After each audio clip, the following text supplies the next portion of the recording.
बिस्मिल्लाहिर्रहमानिर्रहीम। अस्सलाम वालेकुम। उम्मीद करती हूँ खैरियत से होंगे आप सब। अल्लाह ताला आपकी खुशियों में बरकतें रहमतें नाजिल फरमाए। ए अल्लाह पाक, जो ज़िंदगी गुजर गई उस पर तेरा शुक्र अदा करते हैं, जो ज़िंदगी बाकी रह गई है उस पर तेरी रहमत के तलबगार हैं। हम सब पर अपनी रहमत के दरवाज़े खोल दे, आमीन। मुझे अपने माज़ी का दुख नहीं है, दुख तो सिर्फ उस बात का है कि गलत लोगों में बहुत वक्त ज़ाया किया। दौलत, रुतबा और अख्तियार मिलने से इंसान बदलता नहीं, उसका असल चेहरा सामने आता है। जिसकी आदत में शामिल है धोखा देना, उसे माफ़ करना गुनाह है।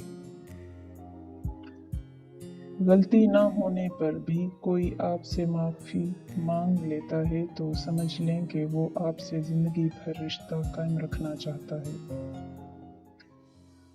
सब्र के दो सूरतें हैं, जो नापसंद हो उसे बर्दाश्त करना और जो पसंद हो उसका इंतज़ार करना। बादल की तरह रहो जो फूलों पर नहीं बल्कि कांटों पर भी बरसता है। मंजिलें कभी किसी के घर जाकर हाजिरी नहीं देती, रास्तों पर चलने से ही रास्ते निकलते हैं। आप चाहें अपने आप को कुछ भी समझें, आपकी गुफ्तगू और आपका पहनावा झूठ नहीं बोलता।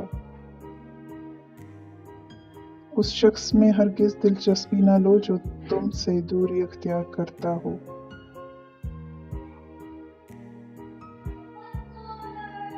अक्लमंद सोच कर बोलता है, बेवकूफ़ बोल कर सोचता है।